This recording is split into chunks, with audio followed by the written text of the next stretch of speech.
employed. I don't really have any. I don't have like a boss who pays me a preset amount. It's sort of dependent on my business. So when I'd imagine for the bank, it's like they're not only buying into me, they're buying into my business not going under. And I feel like that's most businesses fail.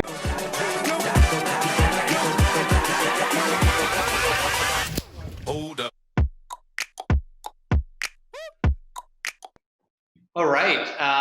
Very excited to have our next guest here on Next Time I Will.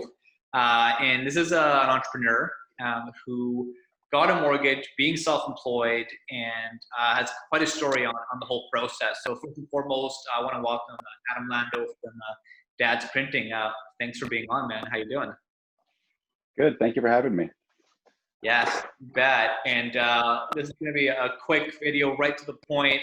There's a lot of entrepreneurs who also write off expenses and have, let's call it, a different way of getting paid than a usual employee. As you know, lenders can give you an issue for this once in a while. And there's different considerations to keep in mind. Not to mention, you're already really stressed with just being an entrepreneur. So do you want to go to background? Of course, you've got a very exciting company. Let's talk about, a bit about your company, your professional background. And then I'd love to hear about what made you decide it was time to get financing for your. Yeah. So I'm happy to divulge. So basically, my company is Dad's Printing, DADS Printing. We produce apparel and promotional product here in Vancouver, British Columbia. Nice. We've been in business for about 4 years, and I've been in clothing since I was about 18 through other various ventures. But Nice. Manufacturing and Dad's has been my calling for the last 4. I had my mortgage accepted and purchased my place in 2018. So about 2 years ago. We were a smaller company then as well, fairly smaller. Right. Nice. Yeah, you've really grown. So yeah, since you were smaller then, I mean, what was the impetus for you to get a home? Was it I think it's time for me to stop paying rent, or what made you want to get a home? And look, we all know the things to get financing nowadays, you need enough down payment, you got to save money. You can't have a ton of debt. I know entrepreneurs are not the best at that. You've got also a good credit score. So were you prepared to take on a mortgage? And what was the impetus for you to get a mortgage? Well, I had a weird mix of finances. I for one, I didn't really have. I started my business with my own money. It self-started, so I didn't have any debt. I had all my equity, but at the same time, I didn't have amazing credit. I was somewhere, I think, in around, I think it was 616 or something. It wasn't terrific. It was borderline, and borderline. Obviously, being self-employed, I don't really have any. I don't have a boss who pays me a preset amount. It's sort of dependent on my business. So when I'd imagine for the bank, it's like they're not only buying into me, they're buying into my business not going under. And I feel like that's most businesses fail. So I mean, obviously, I can understand that that's a hard thing to finance. Mm-hmm. Mm-hmm. Yeah, 100%. So you went in, and so did they give you? So let's talk about the process. So you go in. There's all these challenges, and the bank or the lender asks you a bunch of questions. So what parts of the process, I guess, maybe most annoyed you or surprised you, or there's certain things that if you could rewind the clock, you could tell your older self, hey, make sure you have these things in order before you look for a mortgage. What were some of your learnings? Some of my learnings. I really knew nothing going in. It was a whole foreign world to me. And that's actually to answer your question a little earlier about the rent.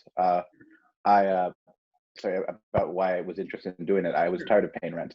I really, despise the fact that every month my landlord would get some money and I would get nothing for it. I think that in principle just really pissed me off. Fair enough. You want to get something for what you have. It's nice to be paying into something, I should say.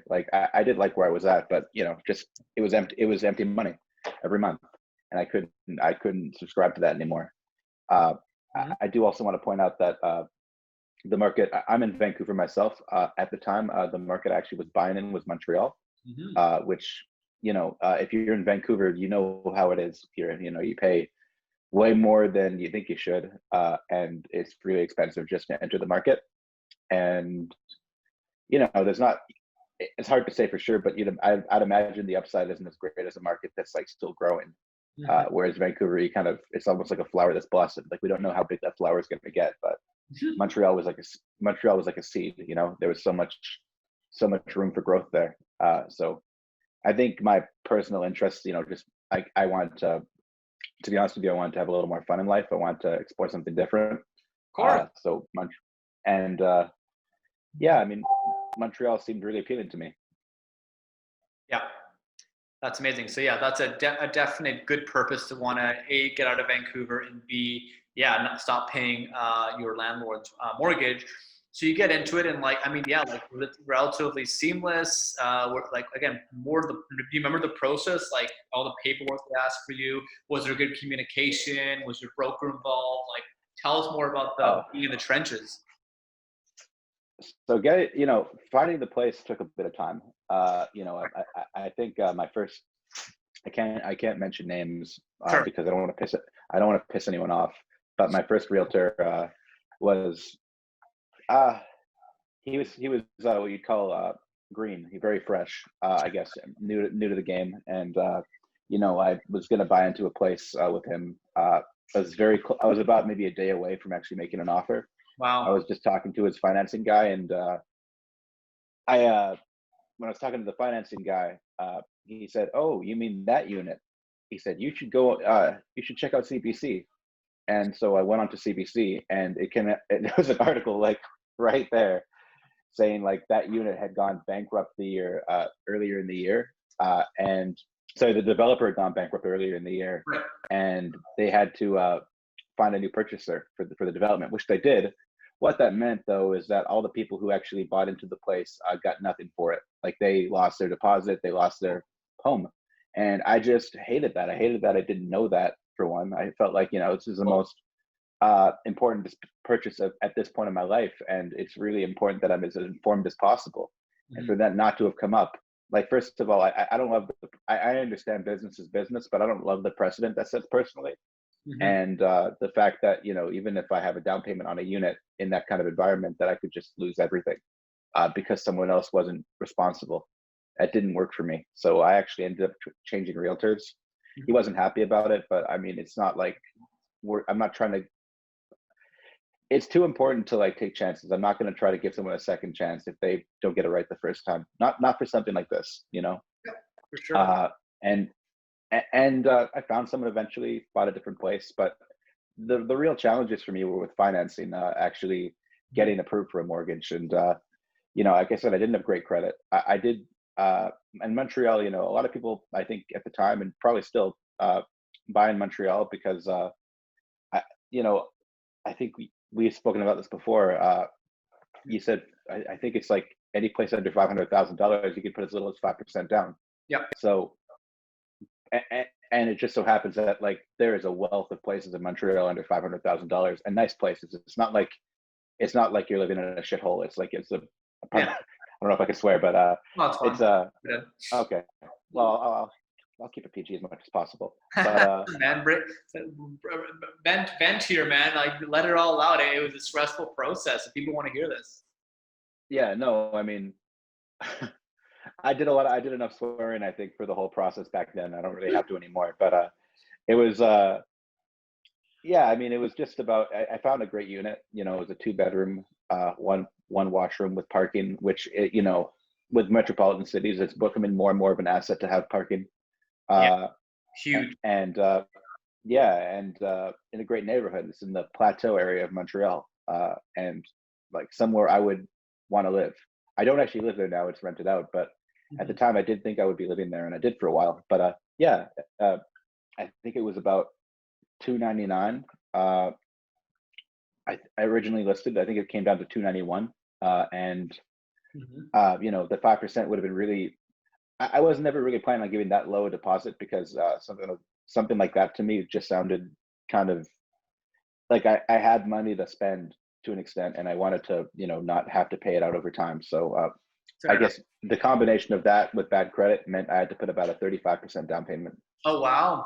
So, okay. Yeah. So lucky for you, you had 35% down payment saved, because most people struggle with 5% even. So, and Yeah. I know like usually you can do 20% if you want to not pay the default insurance. But yeah, if you've got a bit of a shady case or if the property's not in the best condition, lenders be like, yo, we want 35% down, and that could make it not very, doable for many people. So I guess you were really a big saver then, right? Like you saved some good cash as an entrepreneur, which is impressive in itself. I I mean, don't know if I've always been a big saver. I mean, I'm not 35% reckless, but down, like that's quite a bit of money, man. yeah, I'm not reckless, but I had a good business, and I had some good ventures that paid off for me. But I don't know if I wouldn't call myself like, I wouldn't say I'm like cheap. I know there's such a negative intonation at that, but there's almost no point in me saying that. But like, I'm not afraid to spend money, Yeah, and I haven't been in the past. Like, I'm in clothing. I have a pretty nice wardrobe. nice. Uh, but yeah, I mean, it all lined up well. I mean, it took me a few years. Again, I've been in business since I was 18. Like, I didn't really do much college at all. So it wasn't like I was just getting started at 22 or 23. I got a bit of a head start. Cool. And I think that probably, like, I think if someone like got out of college with a business degree, how many is it, like, what, 4 years for business degree or 2? Usually 4, yeah. Yeah, undergrad. Yeah. So if you take, I don't know, even if you take a gap year or not, you're still getting out 22, 23. I bought my place at 25. That would have been, so I would have been 7 years after I got out of high school. So I mean, Yeah. I don't think it's unreasonable. So I had about the same amount of time to get there as someone might have, if they had done their business degree. So I just started earlier. Yeah, no, for sure. No, that's great. And so it sounds like from what you said there, financing was kind of a pain because your credit score, you got saved by the fact you had a large down payment. And what about like actual like income claiming? Because, if you write off expenses, most lenders, they'll look at your income from your T1 versus, Yeah. like what you actually made. So there's a debt to income ratio that the lenders have, right? So will they give you a hard time around like, ooh, you have to show us more documentation that you make more money, or was like, Oh yeah, they fucking wanted everything. It yeah, was it was endless. I mean, and it was actually like at the point where I think off just what I was saying alone and what I sent in, it wouldn't have been enough to get I think it's a grade A loan. Is that what you call it? oh, what, sorry? Is it a grade A loan? Like, there's like B loans. Yeah, Isn't so a lender or prime lending is usually the best you get the best rates basically. So that's usually the big banks or the Yeah. non-bank lenders who also give prime rates, but they're also the strictest. So, So anywhere those are my between a 2% and like a 3% rate, at least at your time, was like best rate. Now that's different. Now at the time of this recording, October 2020, we've got rates as low as 1.5, and I don't see it a lot higher than like 2.2. But anyways, yeah, the lower Yeah. like that's prime A lending. Yeah, so I didn't qualify for that at first. Actually, it was like I was kind of off. Like, it wasn't just all about the money I had either. It was like in part like about, I guess, what they saw on paper coming in, and like my finances weren't the most organized. I'll be completely honest about that. I was kind of safe, my situation. I don't want to sound like I benefit from my parents too much on this because they didn't put a penny into it. However, my dad did co-sign with me on my mortgage, which he co-signed.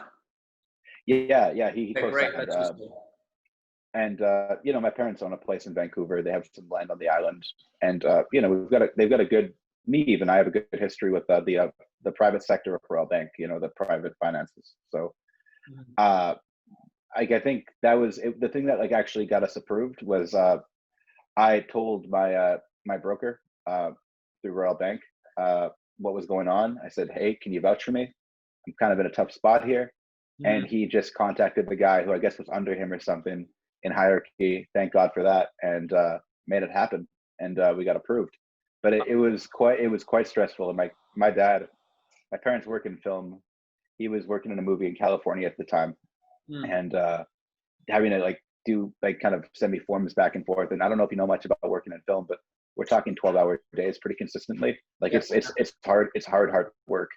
And like for him to have to take even mental inventory of that, let alone like get documentation to me or to someone in Montreal asking for it, like it was a great favor he did me, and it helped a lot. But yeah, I mean, it was one of the most stressful things in my life, and also the fact that I was moving away from where my company was. Right. Uh, like, I still have a business here. In fact, I'm at my business right now in the back, in the most quiet place possible. But yeah, I mean, it felt really, it felt like I was climbing over just a huge hill or something. I don't know. Mountain, the mortgage mountain, as we like to call it. Yeah, no, and you obviously conquered it. And what I got from that was some really good insights. That's just to reiterate that. So, you had the down payment, the credit score was okay, and you got something called a special exception, which, yes, you're right. If someone at the bank or a good mortgage broker who has the right relationship, they can send an exception and sell your story, which Yeah. you did. That's huge. This isn't some teller. This is like a guy. Oh, sorry, go on. No, go on. I'm just saying, yeah, this isn't just like your average teller. This is like a guy who's been working with Royal Bank for God knows how long. Like, Right. he handles finances for like not only just my parents, but like the whole Lando family. Right. Yeah. So you've got them, And now, right? So which is important, and obviously.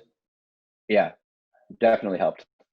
Yeah, and again, same thing in the broker world. Like, we send volume to certain banks, mainly Scotia and TD. And if we send enough volume, we talk to them enough, and they want us to send them more business, they're going to make exceptions for us as well, as if, because we're kind of the long-time customers, right? So anyways, you got an exception, which is really important.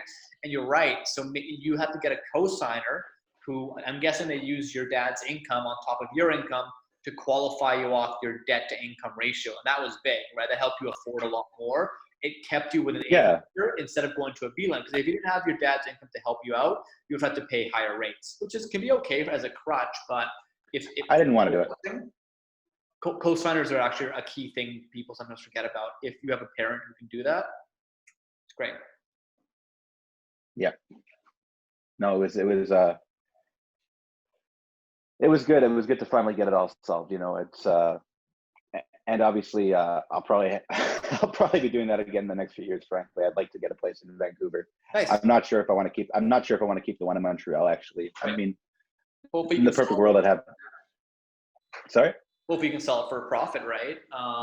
Oh yeah, no question. I will. It's done really well. Like, Montreal since August 2018 has gone up quite a bit, and I think it's definitely attractive sale, and I've obviously made every payment because that's the stupidest thing about this is, like, to me it was no question that I could make each payment. Like, it wasn't like it was less than the rent I was paying consistently. So it was like, why is this in question? But I guess they banks have to be banks. Yeah, they're strict on qualifying. Remember, you pay X amount per month, let's say at like 2.5%, but they're going to look at the stress test percentage. So they're going to be like, well, at the time of this recording, it's 4.79. So they'll look at what your monthly mortgage payment would be at 4.79 versus the 2.5, which is maybe 1,000 more, let's say, or 900. And then based off the little special calculator ratio, we'll see if that makes sense. There's a big buffer there, but you're right. It's kind of a pretty big buffer. I don't mean it's very conservative, but it's there for a reason. That's why Canada's quite good at not having a lot of defaults. But hey, that's a good segue to the last question around your next mortgage. So complete the sentence and maybe a tweet. For the next mortgage, I will have my finances in order before I actually go and find a place. Get pre-approved. Don't leave that shit for after. Because even if you have it figured out after, it is going to be way harder. It's not going to be as seamless a transaction. And if you have a busy life, set yourself up for not being totally like drowning in the responsibilities of this.